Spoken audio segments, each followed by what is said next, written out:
Bonjour everybody and welcome back to my channel and my studio. So today I'm taking you with me on the making of these three little ducklings. So I don't know if you remember, but we had many ducklings this year at the farm and we did a lot of mini rush hours, and this has inspired me so much. It's been a while that I've got this idea in mind. I was like, I really want to paint something that has the movement and the fun of these ducklings. So we got three little ducklings here and they are just coming out of the water after their first swim. I'm really excited. There is water, the feathers are a bit wet, you know, there is all these effects that I wanted to put in. So let's go. So I first decide what color I'm going to use. Somehow I intuitively know what result I'm going to have when I'm blending a color with another or two others, depending on the ratio, their transparency, and also the amount of water that I will put in. I do believe that these come with practice and eventually it becomes a second nature. For those who don't know, I use acrylic inks. I love it for their fluidity and how intense the color can be. With acrylic inks, the advantage is that you can also play with creating some watercolor effects. I have 4 different brushes today, from top to bottom. The number one is to do precise work with the pointy tips. Then I have an old brush, so the hair separate. They are brilliant to create hair effects. I have a long fine one for watery shadow effects. There is a particularly way I use it and I will show you that later on. I have a brush with a tip that will create some fuller brush stroke. So let's go. Here I decided to start with a very light yellow with a mix of raw umber, yellow and water, so I keep the transparency. I want to let the white paper show through. I do build it up darker, adding a little bit of raw umber, very little by little. You can always darken a color, but it's very difficult to lighten it, so just keep this in mind if you are using the same medium as me. I am playing again with the orangey tone with a mix of Pyrrole Red, my yellow, and I tone it down sometimes with a bit of raw umber. Raw umber is a paint that I use in practically every single of my paintings. Then I play with my blue, bluish purple and dirty blue, which are the orangey complementary. So I think we can say this is very much part of my palette because they are practically always there. Because I paint animals and we've got a lot of sky reflection because it all happened outside, that's the reason for the blue. There is the warm color of the orangey that is very often present in the animal I paint. So that's also the subject that create this. So don't hesitate to darken part of your painting. A lot of people don't go dark enough in their painting. I think it's probably because they are scared, and I totally understand that.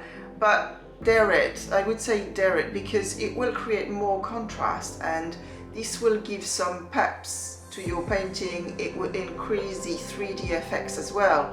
So when you have a dark area, go dark.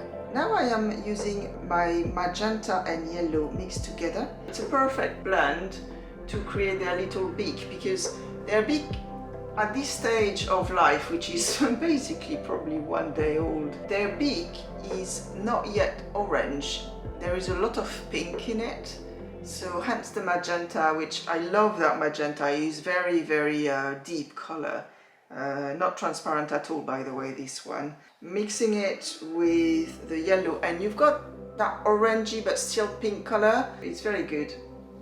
So I am building up the blues as well as a complementary to the orangey, and the blues are obviously more present in the shadows. I actually darken it and it becomes that dirty blue that you can find in the shadows on the feathers that are under other feathers. I decided that the light was coming from the right hand side going down, so all these areas are going to have a bit more blue and more of that dirty blue as well.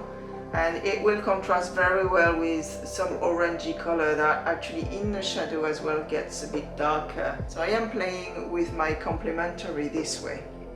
So here is the watery shadow effect I talked to you about earlier. I use a lot of water for this, and I use my dirty blue again. There is more water, so it's not going to go as dark as the blue that is on the feathers in the shadow. So what I do is I twist the brush onto the paper and let it do its things. That's the best way, and it creates some amazing effects, and you did very little for it. That's the trick. So it's time to play with my gel pen. I love my little gel pen because they allow me to create interest that will catch the eye. Every time you've got something suddenly very precise in something a little bit more blurry, the eye will catch this first. So once you know that, you can actually play with what the viewer is going to see first. So you can really actually guide the eye into your painting. Of course, don't forget to sign your painting. I think about it afterward, but that has happened to me a few times. Time to mount the piece. So I have my back here, my mount and my painting. So be careful when you take your painting's tape off. Some tape can be a little bit too strong, so you don't want to rip your painting, of course. I use one that is actually very, very light. It just keeps the paper in place, but nothing more. And there you have it. So I hope you like it. We've got our 3 little baby ducklings, really happy after their first swim. So this painting is available on my website. If you know someone who would love it or you want to treat yourself with it, feel free to contact me. I will put my contact below and my website as well. I do ship worldwide, so it's not a problem at all if you were wondering. Thank you so much for everybody and their lovely messages on my last video of the Doberman. That was really lovely. I'm doing Christmas commissions, but I am painting also some of my own ideas, so I will show you these. I have an Amazon list. Thank you so much for everybody who has helped already with the Amazon list. It is brilliant. I was talking about my gel pen. I got these 6 fine liners, so I can play actually with the thickness of the lines as well. And this is the same thing. It will create a different interest according to the thickness that I will be using. Thank you so much for this. So my next painting that I will show you, it's also an idea that I had for such a long time. I didn't have time to do it, but I had a lot of time to think about it. And so I don't know if you can see, but it is a kitten playing with a ball of wool. I think you call it ball of wool in English, I'm not too sure. It's gonna be a bit of a challenge for me because the kitten and the animals and the hair effect, that should be fine, but the ball itself is like, I don't want it to take too much of the painting, but at the same time it's very present. So, you know, we'll see. I like challenges, so this is why I decided to paint this one. And also, as I said, that's an idea that I had for so long. I'm so pleased that I am getting around it, and I am so pleased that I can actually show you.